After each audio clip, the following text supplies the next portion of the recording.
Hello, and welcome to another episode of Vital Times, the CSA podcast. Today, we're going to talk about IUD insertion and pain, and what people can do to help ease a woman's pain with IUD insertion. So, several months ago, I was attending the California Society of Anesthesiologists annual meeting, which happened to be in Anaheim this year, which is great. There were lots of great educational offerings, as well as abstracts and research and poster presentations. One of the posters that really caught my eye was authored by one of my guests today, Dr. Anita Gupta. The poster was on her research looking at the literature surrounding IUD insertion pain. Now, I will admit that as someone who spent the vast majority of my reproductive years, or it felt like the vast majority of my reproductive years, struggling with infertility, I actually don't know that much about IUDs, and I really didn't realize that they were that painful to insert. Her poster also looked at potential treatments for that pain. Interestingly, I think this was before the CDC released its recommendations regarding improved pain management techniques. So, of course, we know Dr. Gupta is a visionary in these things. She is joining us today, I think audio only, because we couldn't get her video to work. And she is a renowned physician, anesthesiologist, pain medicine specialist, pharmacist, and healthcare leader who has been acclaimed for her visionary, patient-centered approach to innovation. Her transformational leadership focuses on human-centric care, and particularly in the areas of women's health and pain management, and has garnered her global recognition, including being named a World Economic Forum expert. She's was also the chief surgeon in New York City, and she spearheaded initiatives to improve healthcare delivery and outcomes. Her expertise has been sought by prestigious organizations like the FDA, the Department of Defense, and the National Academies of Sciences, amongst others. And she led the Prescription Opioid Use Task Force on behalf of the American Society of Anesthesiology, championing the expanded access to the life-saving drug naloxone. Her groundbreaking research on revamping pain assessment in hospitals earned her the coveted Association of American Medical Colleges, or AAMC, Learner Award. She's an accomplished author and sought-after voice on complex health issues, and she has shared her insights on high-profile media outlets like Forbes, the New York Times, NBC News, CNN, the Washington Post, and many others. Also joining us today is Dr. Stephanie Cizek. Dr. Cizek is an associate clinical professor of pediatric and adolescent gynecology at Stanford University.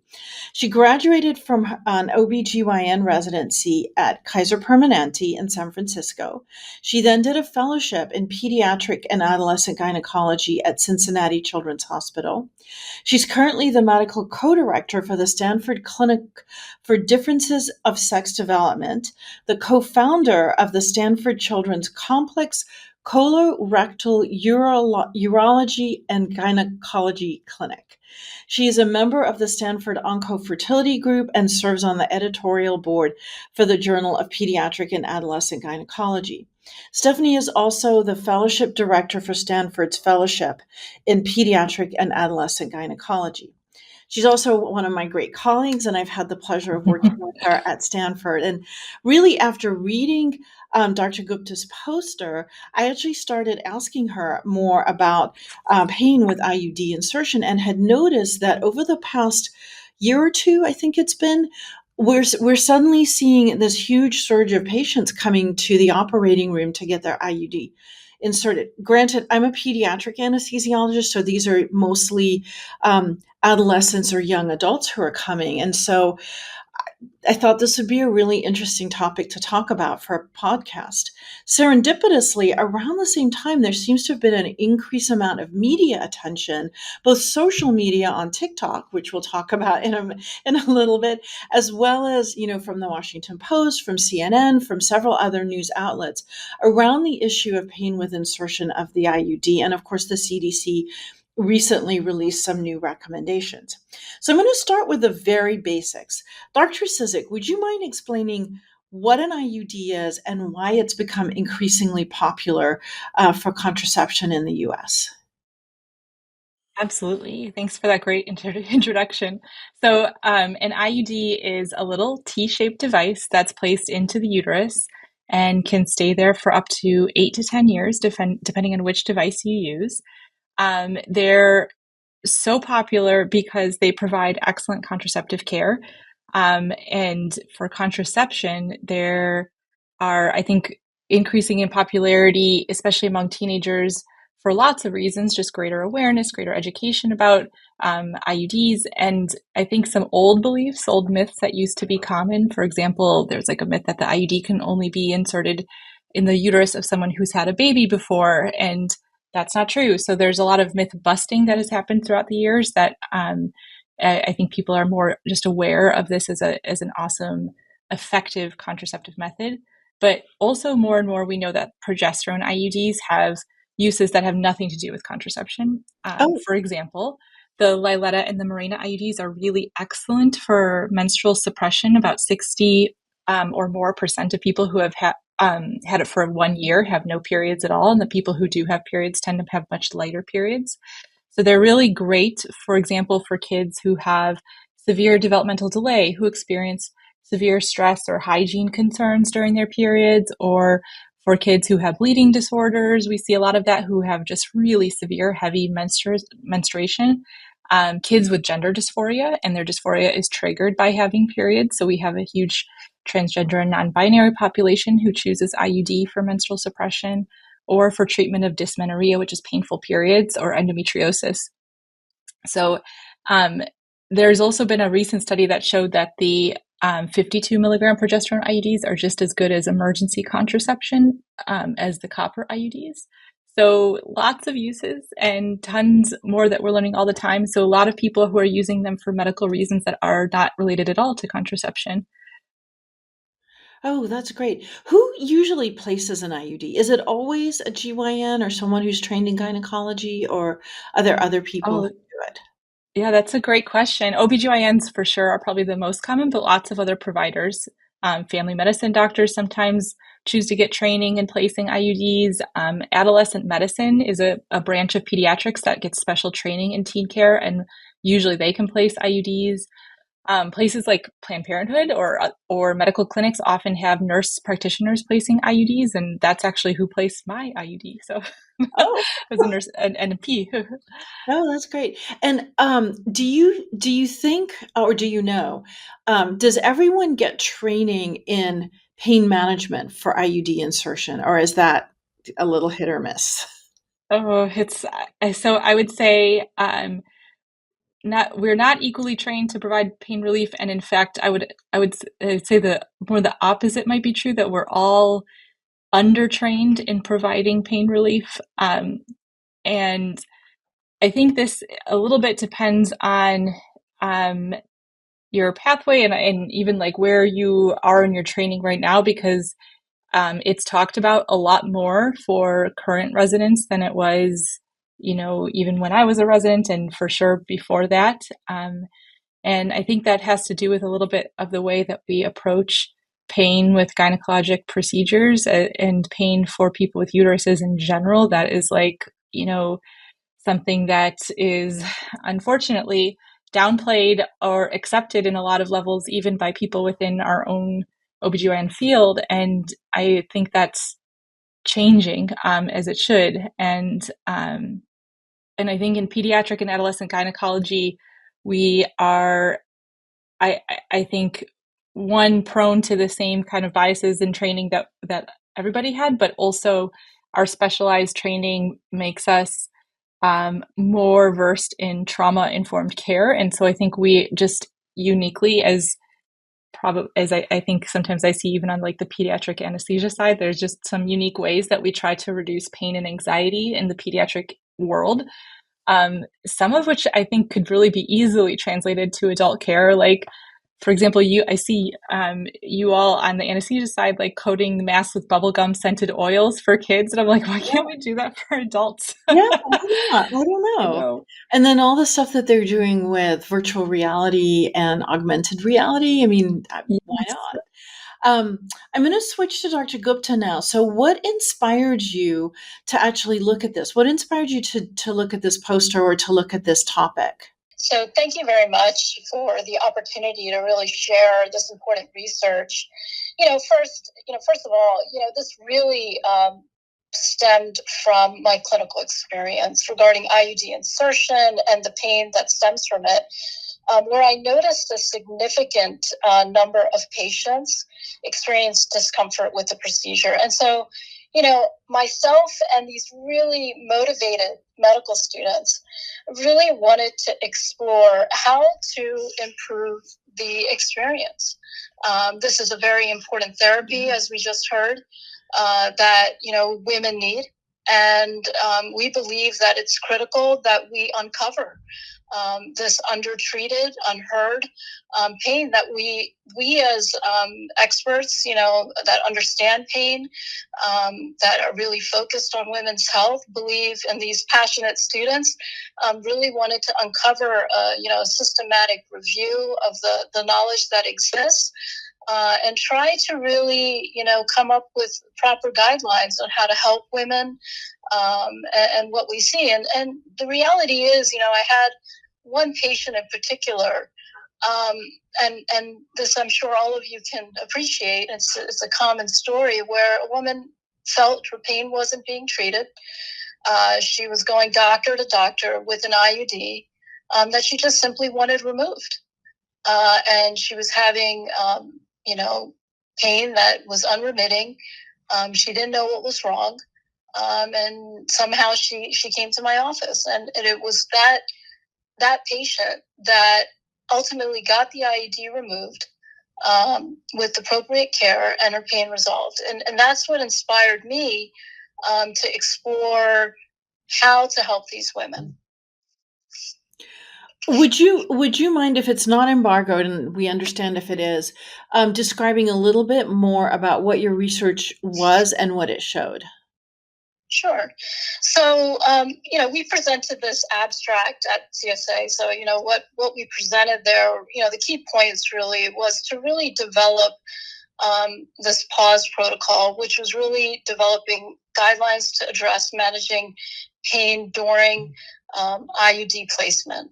And we looked at a systematic review of over 18 studies from 2019 to 2024, which predates the CDC guidelines. Right. Yeah. We looked, which, we had no idea that was going to happen, but we knew, and I was aware because I've worked with, last year I had the good fortune to work with the Gates Foundation and the Innovation Equity Forum, where we brought world experts around women's health to the table, and at the NIH. So I had some understanding that pain was a major issue, undertreated, and that it was a priority issue globally. So I knew that this was not necessarily one of the priority issues, but something that I believe, being a pain specialist, needed to be addressed. Mm-hmm. Combined with my experience. So that's why we did this. But we looked at a review article. We looked, and what we uncovered was that there are effective interventions, and many of them we know what they are. As anesthesiologists, we all know what they are. They're pharmacologic, mostly local anesthetics, and non-pharmacological methods using ultrasound guidance, verbal support, and then absolutely using a recommended approach that both addresses the patient needs and reducing pain, which, of course, pain assessment, using topical anesthetics, and ultimately using techniques that are beyond the current standard of care in reducing pain, and ultimately improving the patient satisfaction with the IUD insertion. And I think systematically we put together this pause protocol to really advocate for women, women's health, and understand that the IUD and any treatment for women ultimately and holistically, we should be talking about women's health and pain related to it. And I think that's the fundamental points related to this research. Can you define what PAW stands for? It's really, I think really it's just their protocol acronym. I think the students came up with it. I don't think it has any specific, I think the idea is to pause. I thought, okay. Before we do the procedure. I think the students really felt that, if you think about it, what is happening during insertion and removal, it's the idea that we should pause, and really think about the pain that women may be having, and really begin to stop and think about what we're doing, that these are procedures that women are having, and really, listen to the patients. I mean, there are now, as I think you're going to talk about in a minute, about the social media, the talk that the social media listening that is occurring online. And I think the medical students came to me with that passionate story that, look, Dr. Gupta, there is so much online. We need to do something about this. And the combination of their passion and, my knowledge and expertise and what I was seeing from clinical experience really drove some of this work to fruition. Well, that's really wonderful. It's really good to hear. And this is maybe a question for both of you, but I'll have Dr. Cizek go first. Do you think that we're seeing more, hearing more about pain now because as a society we're more vocal and we're more on social media and other platforms? Or do you think it's because, as you mentioned at the beginning, that there's these more expanded uses and now it's not being used? Back in the old days, you said the myth was you put it in women who'd had a baby. And I would assume once you've shoved a baby out of those areas, that you are going to be more able to tolerate an IUD being placed. So do you think it's just that we're more vocal, or do you think it's because it's expanded past kind of childbirth or women who've already had children? I think it's probably a mixture, honestly, of all these factors. And I think it's a rightful pushback on people having pain believed. So there's lots of data on disparities in how much providers believe patients' report of pain based on different racial backgrounds, based on the patient being female presenting, or based on age, like younger people. And I see it all the time still, like people's pain gets dismissed from like period pain, just like, oh, that's just what periods are supposed to feel like. They're supposed to hurt, and like, never mind that this kid is missing school every month and vomiting because of the pain. It's so like, and, but in some ways, I think that like, I credit the TikTok videos and all the social media pressure, like, is in a lot of ways an appropriate reaction to pain not being discussed or addressed in gynecologic procedures, and particularly for IUDs. And because younger people are now using IUDs more and are the ones on social media, I think we're rightfully in some ways having this conversation.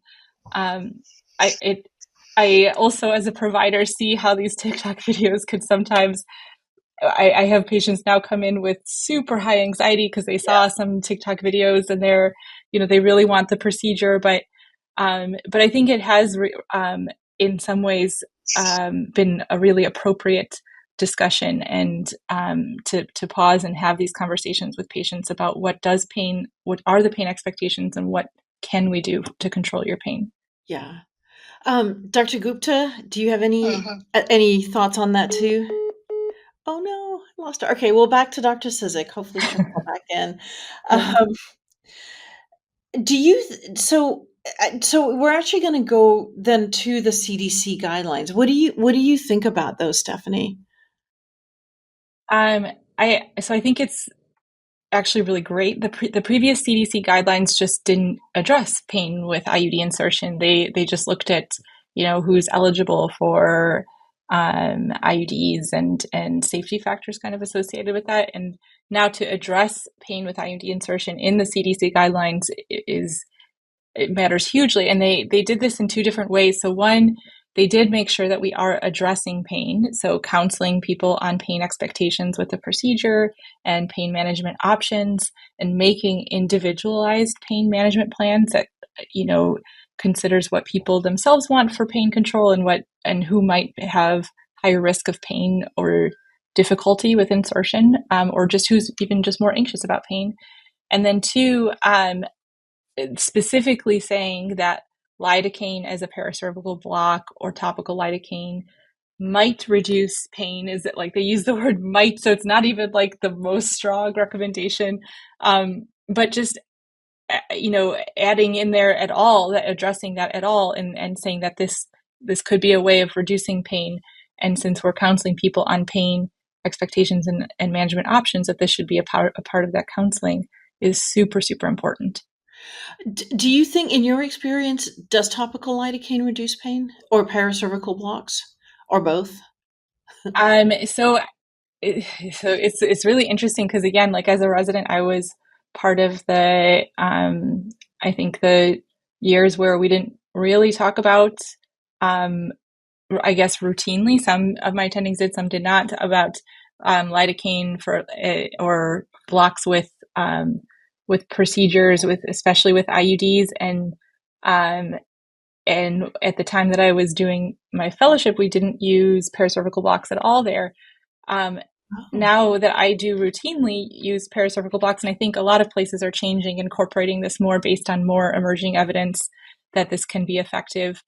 I, like in real life, anecdotally see a difference in patients, and that correlates to what many of these studies have shown, that it does.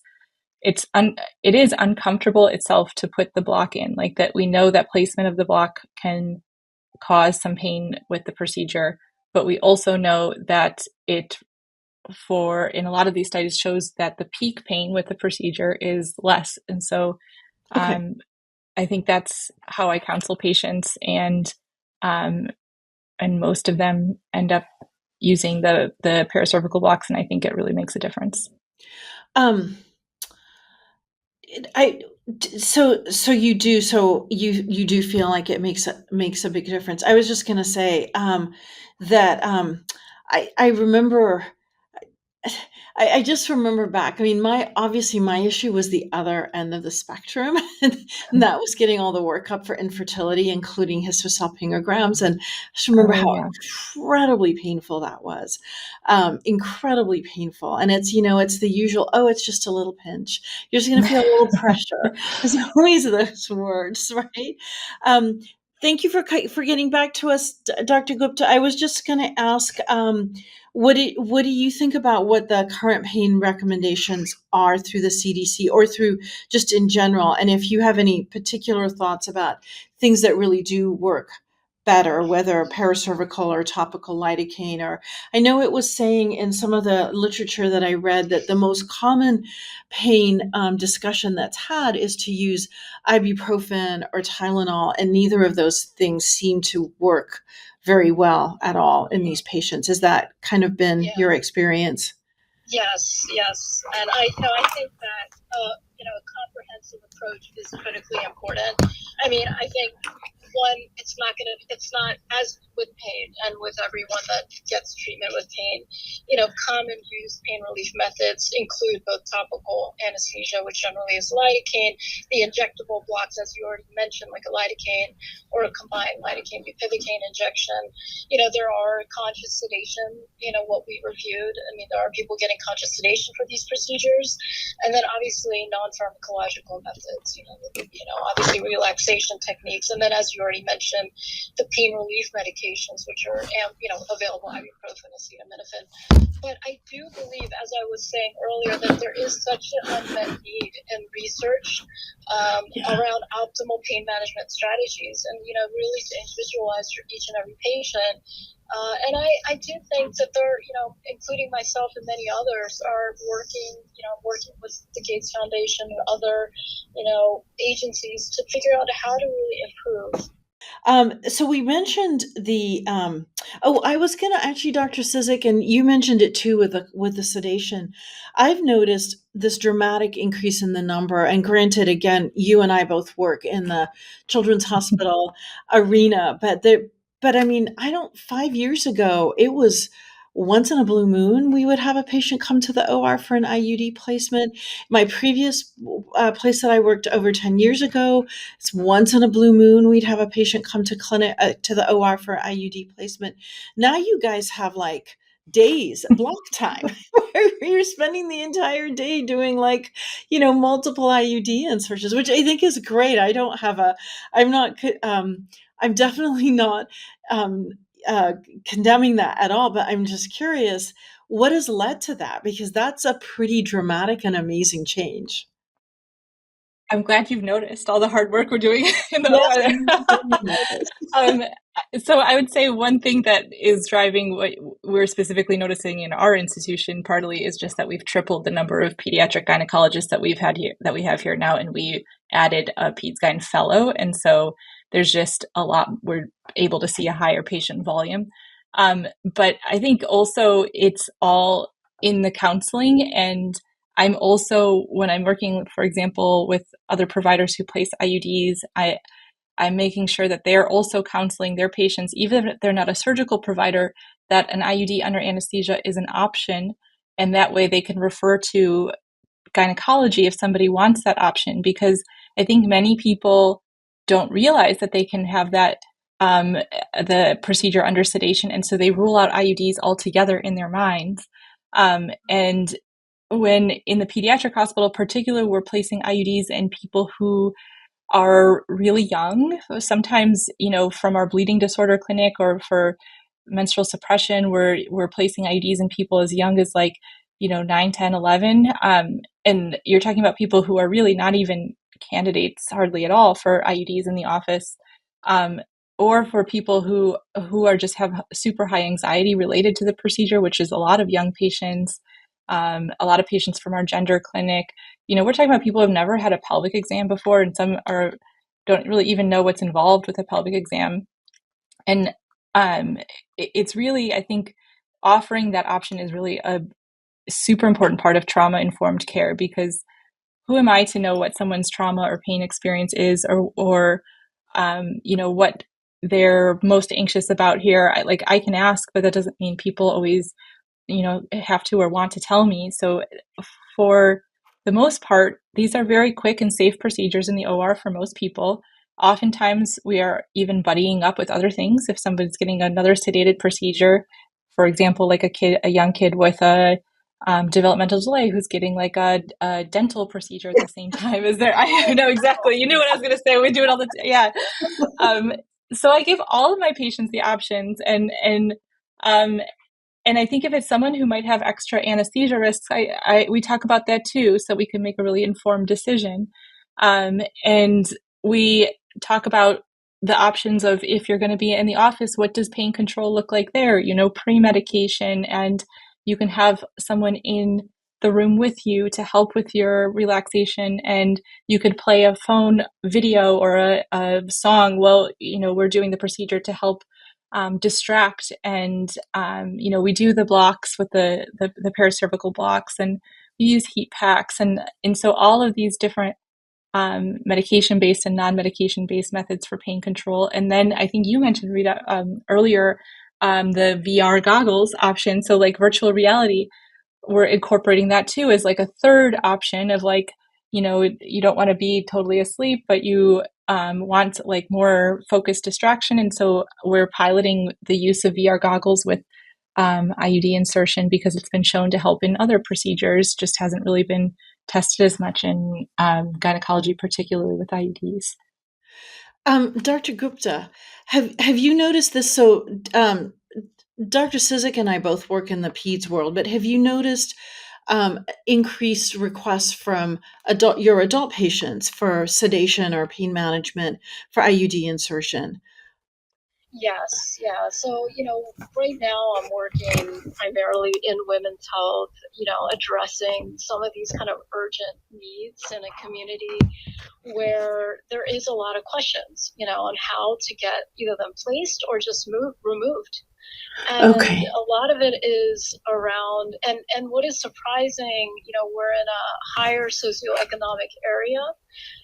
What is surprising to me is that you would think in a highly, educated population that the resources would be ample, okay, and they would be enough understanding on how to address a comprehensive, holistic pain control as we're talking about here. But unfortunately, there still is a lack of resources or an understanding on how to treat this and how to remove these in individuals who would want them to be done in a comprehensive manner. And that's the interesting point here. And I think, even with good access to care, we're still not able to provide the the the best care possible. And so that just, raises the question in my mind, well, where are we then in the US healthcare system? For those who may not even be able to access appropriate pain care, of course, if, they're in a great healthcare system, we're able to provide all these great treatments, relaxation therapy, and, we can console them, we can provide medications, and we can provide all kinds of things, but blocks, but there are many patients, and I've seen it firsthand, when I worked in Philadelphia, in those who are uninsured or may not even have access to care, who perhaps may not even have the opportunity to even see a specialist. So, that's something that, bears down on my soul on how we're treating these women. Who may in fact are reading things on social media, who want IUDs removed, and perhaps may not have. Yeah, that's really such that's yeah that's such a difficult part of our healthcare system, is that we have so many resources, but we can't always deploy them in the ways where they can sometimes provide the greatest good. I know in some of the articles that I was reading and preparing for this podcast today, there were women who talked about they had so much discomfort and so much distress with the placement of their IUD that they often put off going back to see their gynecologist or back to see their women's health specialist for years and years and years, because they were just so distressed by it. And others, like in your first story, who had persistent pain after the IUD placement that were sort of ignored and dismissed and diminished. Well, it's the pain of being a woman, right? That's just, you just have to grin and bear it and put up with it. Yes. So, and you're right. I mean, we are, I'm up in Northern California. I know you're down in the San Diego area, and we're in very highly resourced and upper economic statuses, and it's difficult sometimes to get what we need here, let alone patients who are struggling. So that's a very poignant point that you just made.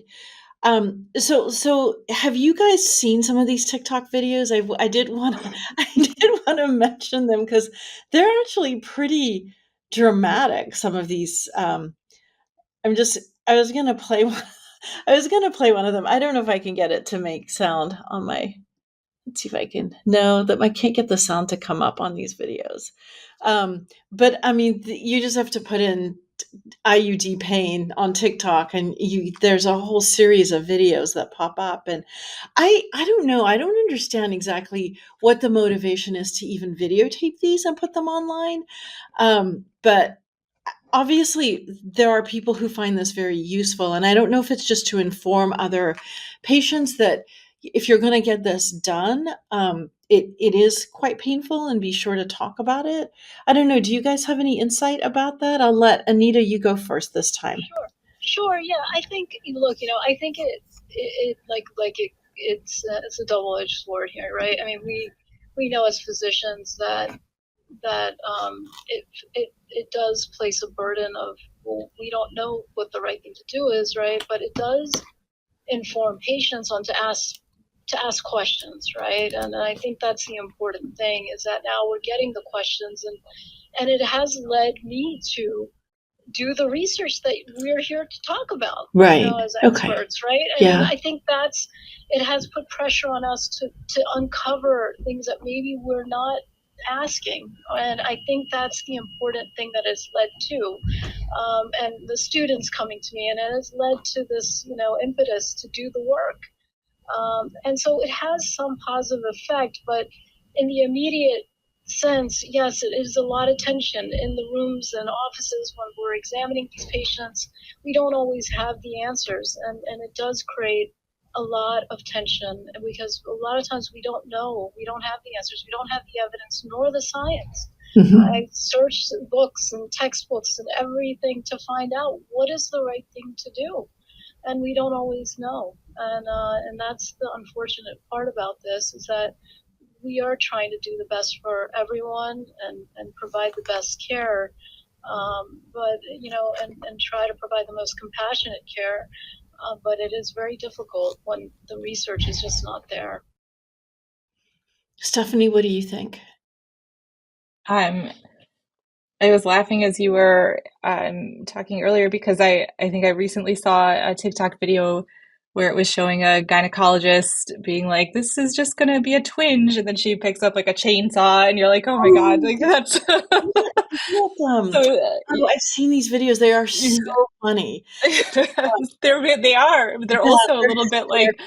cringy, because you're like, oh man, I hope that's what you're being perceived as a little bit. And again, I think there is some really great conversations, and like Dr. Gupta was mentioning, this is these videos are, I do have more people coming in already prepared with questions about pain than before.